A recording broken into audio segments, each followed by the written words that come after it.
ಸರ್ವಮಂಗಲಮಾಂಗಲ್ಯೆ ಶಿವೆ ಸರ್ವಾರ್ಥಸಾಧಿಕೆ ಶರಣ್ಯೆ ತ್ರಯಂಬಕೆ ಗೌರಿ ನಾರಾಯಣೇ ನಮೋಸ್ತುತೆ.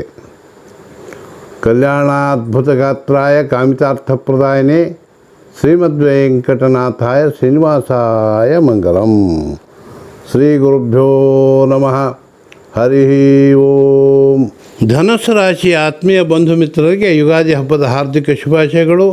ನಿಮ್ಮ ರಾಶಿಯ ವಾರ್ಷಿಕ ಭವಿಷ್ಯ ಫಲಗಳನ್ನು ತಿಳಿಸುತ್ತಾ ದಿನಾಂಕ 29/3/2025 ಶನಿ ಮಹಾತ್ಮರು ಅಮಾವಾಸ್ಯೆಯಿಂದೇ ನಿಮ್ಮ ರಾಶಿಯ 3ನೇ ಸ್ಥಾನವಾದಂತಹ ಕುಂಭರಾಶಿಯಿಂದ 4ನೇ ಸ್ಥಾನವಾದಂತಹ ಮೀನರಾಶಿಗೆ ಲೋಹಪಾದದಿಂದ ಪ್ರವೇಶ ಮಾಡುವುದರಿಂದ ನಿಮಗೆ ಶುಭ ಫಲಗಳನ್ನೇ ನೀಡುತ್ತಾರೆ.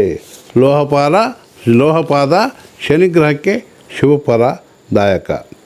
ಅದೇ ರೀತಿ 14/5/2025 ಗುರುಗ್ರಹ 6ನೇ ಸ್ಥಾನವಾದಂತಹ ವೃಷಭ ರಾಶಿಯಿಂದ 7ನೇ ಸ್ಥಾನವಾದಂತಹ ಮಿಥುನ ರಾಶಿಗೆ ಪ್ರವೇಶ ಮಾಡುತ್ತಾರೆ. ಇದರಿಂದ ನಿಮಗೆ ವಿಶೇಷ ಧನಲಾಭ ಇರುತ್ತದೆ. ಅವಿವಾಹಿತರಿಗೆ, ಮದುವೆ ಆಗದಂತಹ ಯುವಕ ಯುವತಿಯರಿಗೆ ವಿವಾಹವು ಕೂಡ ಕೂಡಿ ಬರ್ತದೆ. ವಿವಾಹ ಸಂಬಂಧಗಳು ಕೂಡಿ ಬರ್ತವೆ. ದಿನಾಂಕ 18/10/2025 ಗುರುಗ್ರಹ ಕರ್ಕ ರಾಶಿಗೆ ರೌಪ್ಯಪಾದ ಬೆಳ್ಳಿಪಾದದಿಂದ ಪ್ರವೇಶ ಮಾಡಿ ನಿಮಗೆ ಸಾಕಷ್ಟು ಶುಭ ಕಾರ್ಯಗಳನ್ನು ನಡೆಸಿಕೊಡ್ತಾರೆ.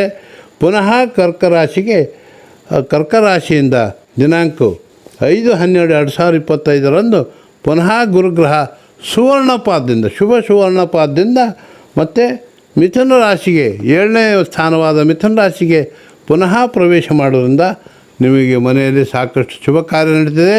ಎಲ್ಲ ಕಾರ್ಯಗಳಲ್ಲಿ ಜಯ, ವ್ಯಾಪಾರ, ವ್ಯವಹಾರ, ವ್ಯವಸಾಯ ಇತ್ಯಾದಿ ಕಾರ್ಯಗಳಲ್ಲಿ ಕೂಡ ನಿಮಗೆ ಸಾಕಷ್ಟು ಧನಲಾಭ ಪ್ರಾಪ್ತಿಯಾಗುತ್ತದೆ. ಅದೇ ರೀತಿ ದಿನಾಂಕ 19/5/2025 ರಾಹುಗ್ರಹ 4ನೇ ಸ್ಥಾನದಿಂದ 3ನೇ ಸ್ಥಾನವಾದಂಥ ಕುಂಭರಾಶಿಗೆ ಬಂದು ನಿಮಗೆ ಶುಭ ಫಲಗಳನ್ನೇ ನೀಡುತ್ತಾರೆ. ರಾಹು, ಕೇತು, ಶನಿ, ಮಂಗಳ ಎಲ್ಲ ಗ್ರಹಗಳು 3, 6, 11ನೇ ಸ್ಥಾನದಲ್ಲಿ ಶುಭ ಫಲಗಳನ್ನು ನೀಡುತ್ತಾರೆ. ಅದೇ ರೀತಿ ಕೇತು ಗ್ರಹ ನಿಮ್ಮ ಒಂದು 10ನೇ ಸ್ಥಾನದಿಂದ ಅಂದರೆ ಕನ್ಯಾ ರಾಶಿಯಿಂದ 9ನೇ ಭಾಗ್ಯಸ್ಥಾನವಾದಂತಹ ಮೀನರಾಶಿಗೆ ಪ್ರವೇಶ ಮಾಡೋದ್ರಿಂದ ನಿಮಗೆ ವಿಶೇಷವಾಗಿ ಶುಭ ಫಲಗಳನ್ನು ಪ್ರಾಪ್ತಿಯನ್ನು ಮಾಡುತ್ತಾರೆ. ಅದೇ ರೀತಿ ನಿಮಗೆಲ್ಲರಿಗೂ ಶುಭವಾಗಲಿ ಅಂಥೇಳಿ ಆ ಭಗವಂತನಲ್ಲಿ ಪ್ರಾರ್ಥಿಸಿಕೊಳ್ಳುತ್ತೇನೆ. ಸರ್ವೇ ಜನಾಃ ಸುಖಿನೋ ಭವಂತು. ಸಮಸ್ತ ಸನ್ಮಂಗಲಾನಿ